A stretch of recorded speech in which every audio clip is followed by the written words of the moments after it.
Hey everybody, how's it going? This is the 7th war of the season. It's going to be a longer video because I took 7 fights, including the boss fights, and it was a pretty fun war, I gotta say. There was a lot of adventure in this one. We were up against X-K9, and they played us extremely tightly to the point where they had cleared the map before we even went to bed and then only died twice. So we had our work cut out for us. And even if we ended up not winning, we still wanted to secure every attack bonus possible because that does count for the season rating. So I'm starting on path 1. This is Tigra on the first node with the vigorous assault and arc overload. And she was always a common placement here. I haven't seen her in a while, but it's simply because if her AI doesn't cooperate, you can get cornered. But I'm fortunate that she does back up right there, and Apocalypse has the stun through block in his kit. So that little gesture was enough to get her to this point. And now we can start alternating combos so that we can get the wither debuffs up. And because we're ramped up, you get 5 of them because of any debuff on her as well as our prowess, I believe. So it's 5 total. And with 5, you are basically blocking Mystic Dispersion the whole way. And she just doesn't have enough health to be much of a threat to Apocalypse, so that goes straight down. I always respect that placement though, because Tigra can definitely catch a lot of people, especially on her specials and heavies and things like that. So, I still have a little bit of nerves every time I fight Tigra just because of that. I've had some bad experiences with her, but there she played right into our hands and it was fine. Next up we have Rhino, and again I respect this placement because you have masochism. And that would mean if you didn't have someone like Apocalypse who has the 100% Purify ability accuracy reduction, then it would be difficult to find openings because he's constantly charging at you. And something to note is that because he's unstoppable armor, if he gets an unstoppable effect from his own kit, which is on his medium dash, then he is stun immune. So right there, it caught me by surprise, simply because I was not tracking ahead of time that every time he charges at me, it's basically like he has mighty charge. This is just because the way unstoppable armor reads is that anytime they're unstoppable, they're also stun immune. So that includes the ones in his own kit. So in general, I'm trying to avoid the unstoppable armor timer. Apoc has very long specials, so it's a little tricky, but right there we worked it out before the armor came up. I have power back boost on just to get this fight down quicker. We knew that potentially time could be an issue. We never try to rush through the fights, but I was boosted appropriately. Right there, we got, interestingly, the unstoppable, but I didn't see the armor. I don't know. Concussion must have interfered with that, but fortunately we get through the first 2 fights without losing too much health. I knew that this was going to be a long war, so I didn't want to have to be sinking in too many potions too early. So fortunately we had JT with his Nebula take down that man thing. That it really has been working out great for Nebula if it's me or somebody else. And next up we go back to this fight, which I've taken several times now. This is node 26 Doom, and we have the Petrify from Reed to help us in case the aura comes up. We can stop the aura. And additionally, we have a white Magneto, which is more or less going to be just giving me more time during my stuns, but more importantly, just a little bit of an attack bonus. This is a rank 4 versus a rank 4 matchup, so any bit of attack that we can get is good. I'm just going to heal to full. And, this fight is pretty straightforward once you figure it out. You basically take 1 blocked hit at the start, and then within, I think it's 8 seconds, you become immune to disorient for the rest of the fight. So that takes out the entire defective defense node. And then essentially you just have to worry about window of opportunity stun, which against a rank 4 Doom, him being essentially stun immune and to the point where you get punished by stunning, it's a thing. It's definitely something to consider. I accidentally took a second blocked hit right there. I'm building to my special 2 because we want to get the fight over as fast as possible. Now right there, I don't know if that was on me or not, but I did parry, which reflected the stun. I was not paying attention to the timer. But fortunately, Apoc has enough health that if you do make maybe one mistake like that, you're going to survive it as long as he doesn't have a special 2. The special 1 does not hit that hard. So I'm just being a little bit more careful now. We just need to make sure that we don't trigger the window of opportunity stun again, because that would be bad. Now we have a special 2 to deal with. Trying to not accidentally parry. Let's just get him to throw it. And we get the clean dex on that one. So preserving a little bit of health there. We're able to stun. I refreshed my debuffs.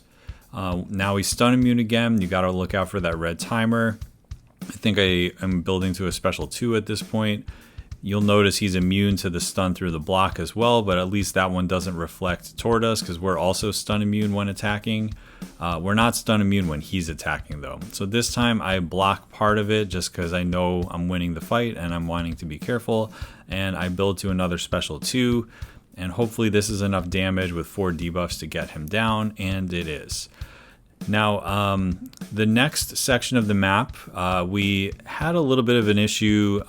We had to kind of call an audible, and originally I was going to get Odin to put buffs on Sorcerer Supreme to take a Sersi on path 8.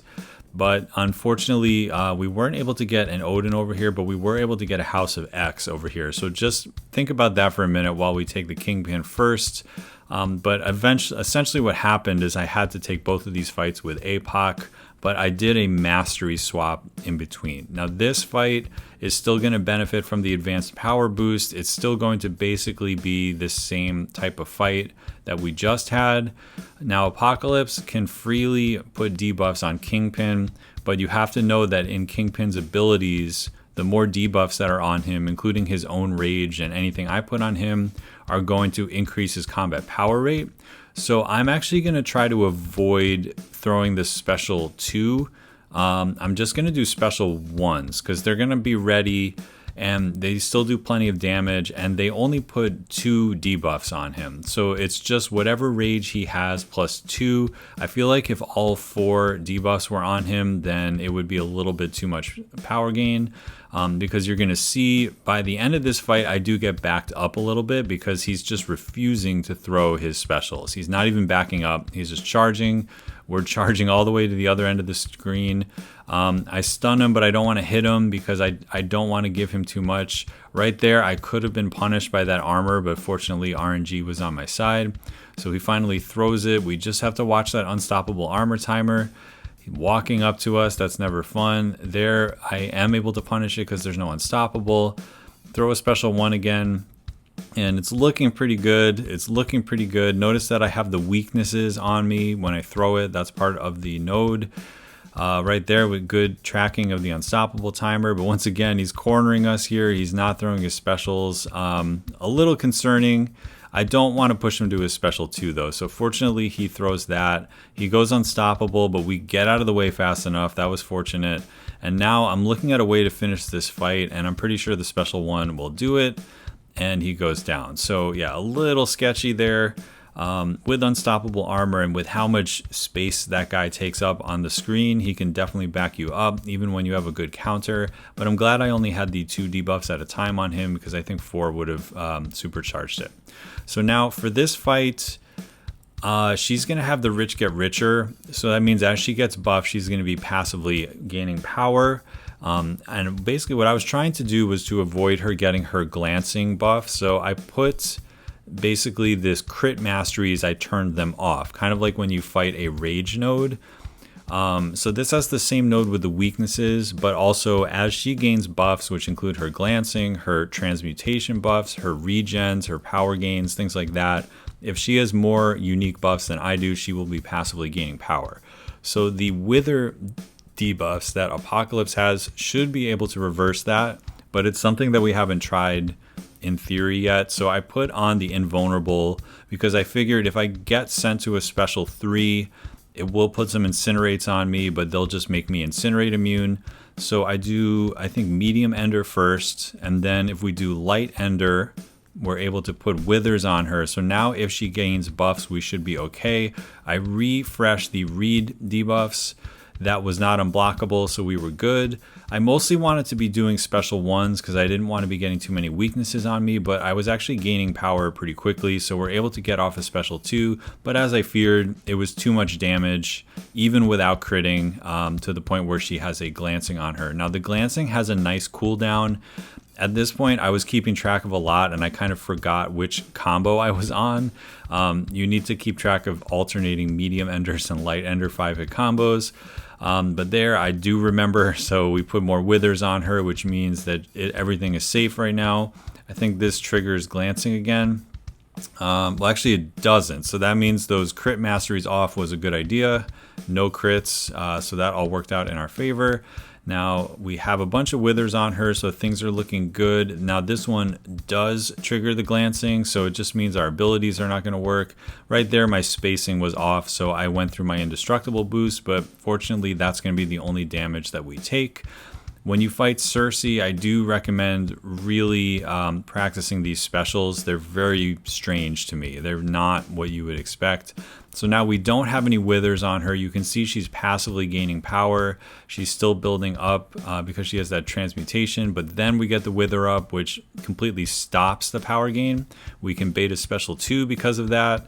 So this fight is not the best counter with Apocalypse. Originally, we were going to put 3 Odin buffs on Sorcerer, and she being a mystic and someone whose abilities come on the activation of her specials would not happen because of glancing, and additionally she has increased ability accuracy. It was a really good counter. We just couldn't fit the Odin, so we were like, well, it is Apocalypse and he has withers, so he's probably fine, and he really was. So that ended up being very safe, and we got her down, even though I was a little nervous. Now this next fight gave me a heart attack. I have not taken him here. In fact, I've not fought him with unstoppable armor yet. I've seen a lot of people nuke this down with Tigra and one special 2, but there's a lot to keep track of, and my brain is not as attuned as some of the best players in this game to being able to watch all the timers. Like, you need to keep track of stuff on Sorcerer Supreme. You need to keep track of the falter that is going to be happening from the node, which means when his buffs expire, there's a chance to get faltered. He has his own falter timer. So my goal at the beginning here was, it was good until about 30 seconds into the fight. I'm just stalling so that I can get to purple mode special 2. It also has return policy, so I did not want to be getting my special 1 nullification aura off. I only wanted to be using special 2s and special 3s. So now I did miss right there. That was the falter at play. My next goal is to get to the special 3 in purple mode to get the permanent slow banked. Now in the middle of all this, one of the things that happened is I parried so many times that he was building fury buffs, and then his special 1 converted those fury buffs into armors, which is something you need to know about his kit. And then now that his cosmic overload mode is over, if I start hitting him too much and he gets his armors, it won't matter for unstoppable armor because we have the slow debuff up, but it is going to mean he can go unblockable, which is the one thing about this fight that is going to ruin me. The things about this fight that can kill me are about to happen. He goes unblockable. I missed because of a falter. I saw him charge toward me, but he actually did not. So I threw my special right there. I have no idea what I was doing. I threw the special again, but maybe because miss was on, falter was on, he didn't hit me at all. So now I'm in trouble. Fortunately, the unblockable wore off at just the right time so that the special 2 hit our block and we regened on block. And now for the rest of the fight, I am looking at my health. I'm looking at his health. I'm thinking there's not really going to be a way to salvage this fight, is there? But what I'm able to do is to control the armors by not having him convert all those furies again. I'm trying to make sure that doesn't happen again so he goes unblockable. I am regenning a little bit every time a falter comes on me. And I know that if I just idle, I can get to a special 3. And I'm literally thinking in my head right now, I'm like, all right, I'm just going to cycle a couple special 3s. Calm down, not hit him too much. I have the whole 5 minutes to get this down. And then I was like, I'm going to have to think of a different strategy. I've banked my slow. And then right here is sort of where I had an epiphany because he throws this into my block and look at my health bar. I get it all back. So now the special 2 is no longer scary to me because I'm probably going to have the regen on block. Right there, we had a nice falter cancel. I practiced punishing the special 1, and I just didn't feel as secure outside of the duel, so I stopped doing that. I just didn't want to have the falter up and get smacked. We throw another special 2, And now I'm thinking in my head, okay, his special 2 doesn't scare me anymore. I can take it in the block and it will regen completely. We have the slow debuff, so we've turned off unstoppable armor. At some point, I'm going to have to like man up and start using my special 2s, because that's going to be the only way I can do enough damage. He's willpower healing all fight, and it is a significant amount. They must be running 3 out of 3 because masteries are free. So he's willpower healing. My special 3s are doing an okay amount of damage, but I'm going to run out of time if this is the only way I'm doing damage. So now that I've kind of cleared my head, this fight's been going on for quite some time. The health bars are a little bit closer now because I've managed to regen it back a little bit. And I'm like, you know what? We can bait special 1s. We can bait special 2s. I don't care. We're just going to start cycling our special 2s. So he throws it. And again, I don't care because I've got all these regens on block. I have the Mystic Power Boost. These are the way I'm going to do my damage. Now we have the attack mode on. Look at these crits. That was plenty.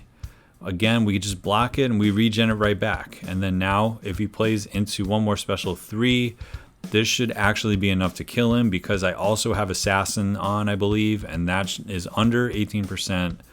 And after that wild ride that was Super Skrull on node 48, he goes down. So yeah, that was a good example of just staying cool and trusting the champion in the counter. I didn't factor in that unblockable. I didn't factor in how often I would need to be watching out for the miss and the falter. Those were just things that, you know, I thought I would be able to keep track of, but I really wasn't. It was just too much for my brain. So we got through it, did not give up a death. And even more important than not giving up a death, I didn't want to item out. I didn't want to have to like revive her and heal her all the way and then finish Super Skrull and then heal up again for the boss. So anyway, compared to that Super Skrull, this boss is going to be an absolute breeze. I took him last war and it went pretty well. The strategy is pretty sound. You throw on Advanced Power Boost. You start yourself off in the purple mode that applies the slow, so that you can just get a slow off right off the bat, have the fight under control. So we take some blocked hits. He throws a heavy, and now we can hit him freely, combo into our special 1. There you see the slow. It's not a very long slow, but it's enough that we can, you know, avoid getting cornered. We can hit him freely. We want to get back to our special 3. If he throws, I'm just blocking because I know I'm going to regen eventually once I start spamming specials. I'm watching for that purple icon, and we get it at just the right time. And now we are going to bank the slow so that it is always going to apply on every single one of our specials. And this was the point of the fight last time, where I realized like all I have to do is wait for my power to creep up, throw the special attacks, and we should be good. There you can see the unstoppable is on, but it doesn't really do anything. In general, I want to throw special 2s. They just do more damage. But right there, the nullification aura gives me a little bit of a Mystic Dispersion power boost. And between that and the Mystic Power Boost themselves, we're always going to have power. It's not going to be a problem. So he's not throwing a special, but I throw this one. Again, the Mystic Dispersion is helping us every time we nullify these buffs. He is low on power, so we can start throwing our special 2s now, I believe. Trying to get him to throw his special 2, and hopefully we can get this special 2 off while we are in the attack mode. And we do for the armor break. We have more power once again. And from here on out, he's going to basically go down very quickly. I'm blocking the special 1s. One thing to notice is if you are not familiar with how to play with Mystic Dispersion at 5 out of 5, you do have to really watch your power bar, because in this fight, you know, throwing a special 3 is fine, but I actually like the rhythm a lot better when we're spamming our special 2s and occasionally special 1s. So you'll see me do like 1 hit, 2 hits straight into a special, things like that. It just helps. It just helps you from going red. You have to be kind of hyper aware of all that stuff. But yeah, we ended up regenning almost all the health back, finished with about 99% health, and the war is complete. This one was down to the wire time-wise. We just had some varying schedules, including my own, and trying to get everyone to show up, but we eventually made it. I did have to use an extra set of boosts, but it's just part of the game. It's part of high-tier wars. Sometimes that happens.